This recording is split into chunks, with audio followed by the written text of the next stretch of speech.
ಜಾತಿ ಗಣತಿ ಆರಂಭವಾಗಿದ್ದು ತಮ್ಮ ಮನೆಯ ಬಾಗಿಲಿಗೆ ಬಂದಂತಹ ಸಂದರ್ಭದಲ್ಲಿ ನಮ್ಮ ಬಾಂಧವರು ವಲಯ ಎಂದೇ ಬರೆಸಬೇಕು ಎಂದು ಛಲವಾದಿ ಮಹಾಸಭಾ ಅಧ್ಯಕ್ಷ ಈರಣ್ಣ ತಿಳಿಸಿದರು. ಪಟ್ಟಣದ ಪ್ರವಾಸಿ ಮಂದಿರದಲ್ಲಿ ಕರೆದಿದ್ದ ಪತ್ರಿಕಾಗೋಷ್ಠಿಯಲ್ಲಿ ಮಾತನಾಡಿದ ಅವರು, ಸದಾಶಿವ ಆಯೋಗದ ಹಿನ್ನೆಲೆಯಲ್ಲಿ ತಮ್ಮ ಮನೆ ಬಾಗಿಲಿಗೆ ಅಧಿಕಾರಿಗಳು ಬಂದಾಗ ಜಾತಿಯ ಕಾಲಂನಲ್ಲಿ ವಲಯ ಎಂದೇ ಬರೆಸಬೇಕು ಮತ್ತು ನಮ್ಮ ಸಮುದಾಯದವರ ಮನೆಗಳಿಗೆ ತಾವು ಖುದ್ದಾಗಿ ತೆರಳಿ ಪೆನ್ನಿನಲ್ಲಿ ಬರೆಯುವ ಮೂಲಕ ನಮ್ಮ ಜಾತಿ ಸಮೀಕ್ಷೆಗೆ ಸಹಕಾರವನ್ನು ನೀಡಬೇಕು ಎಂದು ತಿಳಿಸಿದರು. ದಯವಿಟ್ಟು ನಮ್ಮ ಆಧಾರ್ ಕಾರ್ಡ್ನ ಅಥವಾ ಜಾತಿ ಪ್ರಮಾಣ ಪತ್ರನ ತಗೊಂಡೋಗಿ ಅಲ್ಲಿ ಅಪ್ಲೋಡ್ ಮಾಡಿಸಿ ನಮ್ಮ ಜಾತಿ ಮತ್ತು ಉಪಜಾತಿ ಆದಿ ಕರ್ನಾಟಕ, ಆದಿ ದ್ರಾವಿಡ, ಆದಿ ಆಂಧ್ರ ಅಂತ ಅದು ಜಾತಿ ಸೂಚಕ ಪದ ಅಲ್ಲ. 101 ಜಾತಿ ಹೆಸರಿನಲ್ಲಿ ಬಂದರೂ ಕೂಡ ನಾವು ಮಾದಿಗ ಅಂತ ಮಾತ್ರ ಬರೆಸ್ಬೇಕು.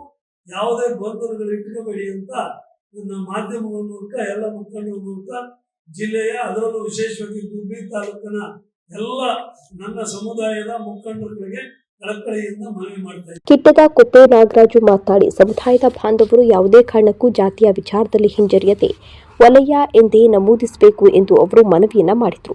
ಪತ್ರಿಕಾಗೋಷ್ಠಿಯಲ್ಲಿ ಛಲವಾದಿ ಮಹಾಸಭಾ ಎರಕಸಂದ್ರ ಮಂಜುನಾಥ್, ಪ್ರಧಾನ ಕಾರ್ಯದರ್ಶಿ ರಮೇಶ್, ತಾಲೂಕು ಉಪಾಧ್ಯಕ್ಷ ಸಚಿನ್, ಮುಖಂಡರಾದ ಗೋಪಾಲ್, ಮುನಿರಾಜು, ಕೃಷ್ಣಪ್ಪ, ಮಧು, ಆನಂದ್, ಸೋಮಣ್ಣ, ಜಗದೀಶ್ ಸೇರಿದಂತೆ ಇನ್ನಿತರರು ಹಾಜರಿದ್ದರು.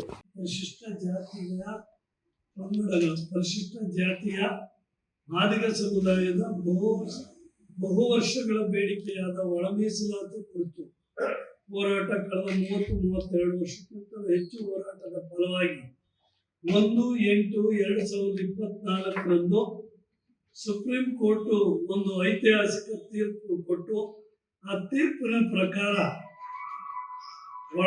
ಪರಿಶಿಷ್ಟ ಜಾತಿಯ 101 ಸಮುದಾಯಗಳ ಒಳ ಮೀಸಲಾತಿ ಒದಗಿಸಲಿಕ್ಕೆ ಕೊಡಲಿಕ್ಕೆ ಆಯಾ ರಾಜ್ಯ ಸರ್ಕಾರಕ್ಕೆ ಅಧಿಕಾರ ಇದೆ. ಆ ಅಧಿಕಾರನ ಉಪಯೋಗಿಸಿಕೊಂಡು ಒಳ ಮೀಸಲಾತಿ ಕಲ್ಪಿಸಬಹುದು ಅಂತ ಒಂದು ಆದೇಶನ ನೀಡಿತು. ಆ ಆದೇಶ ನೀಡುವಾಗ ಒಂದು ಸಣ್ಣ ಷರತ್ತಿನ ಮನೆ ಗೌರವಾನ್ವಿತ ಸುಪ್ರೀಂ ಕೋರ್ಟ್ ತೀರ್ಪು ನೀಡಿತು. ಏನಪ್ಪಾ ಅಂದ್ರೆ, ಆರ್ಥಿಕವಾಗಿ, ಸಾಮಾಜಿಕವಾಗಿ, ಶೈಕ್ಷಣಿಕವಾಗಿ, ರಾಜಕೀಯವಾಗಿ ಎಲ್ಲದರಲ್ಲ ಒಡೆಯಾಲ ಮಾಧ್ಯಮದ ದಲಿತರ ಸಂಘಟನೆಗಳ ಒಕ್ಕೂಟದ ಜಿಲ್ಲಾಧ್ಯಕ್ಷರು. ಇವತ್ತು ಏನು ನಾವು ಸುಮಾರು ನಮ್ಮ ಸಮುದಾಯ 30-35 ವರ್ಷಗಳ ಕಾಲ ಹೋರಾಟ ಏನು ಮಾಡ್ಕೊಂಡ್ಬಂತು, ಅದರ ಪ್ರತಿಫಲವಾಗಿ 1/8/2024 ಸುಪ್ರೀಂ ಕೋರ್ಟ್ ತೀರ್ಪು ಕೊಟ್ಟು ಒಳ ಮೀಸಲಾತಿಯನ್ನ ಆಯಾ ರಾಜ್ಯಗಳು ಮಾಡಬಹುದು ಅಂತ ಹೇಳ್ಬಿಟ್ಟು, ಅದರಂತೆ ಮೊನ್ನೆ ರಾಜ್ಯ ಸರ್ಕಾರ ನಿವೃತ್ತ ಮುಖ್ಯ ನ್ಯಾಯಮೂರ್ತಿಗಳಾದ ಎಚ್.ಎನ್. ನಾಗಮೋಹನ್ ದಾಸ್ ಅವರ ಒಂದು ಅಧ್ಯಕ್ಷತೆಯಲ್ಲಿ ಒಂದು ಕಮಿಟಿ ಮಾಡಿದೆ. ಹಾಗಾಗಿ ಇವತ್ತು ಎಲ್ಲಾ ರಾಜ್ಯದ ಎಲ್ಲಾ ಮಾದಿಗ ಮುಖಂಡರುಗಳು ಎಲ್ಲಾ ಸಮುದಾಯ ನಮ್ಮ ಸಮುದಾಯ ಏನಿದೆ ಮಾದಿಗ ಸಮುದಾಯ, ಇವತ್ತು ನೀವು ಮಾದಿಗರು ಅಂತಲೇ ಮಾದಿಗ ಅಂತಲೇ 61 ಕಾಲಂ ಅಲ್ಲಿ ಮಾದಿಗ ಅಂತ ಬರೆಸ್ಬೇಕು ಅಂತ ಹೇಳ್ಬಿಟ್ಟು ಜಿಲ್ಲಾ ಕಮಿಟಿ ಎಲ್ಲಾ ತಾಲೂಕುಗಳಿಗೂ ಭೇಟಿ ನೀಡಿ ಎಲ್ಲರಿಗೂ ಮನವರಿಕೆ ಮಾಡಂತ ಕೆಲಸಗಳನ್ನ ನಾವು ಮಾಡ್ತಾ ಇದ್ದೀವಿ.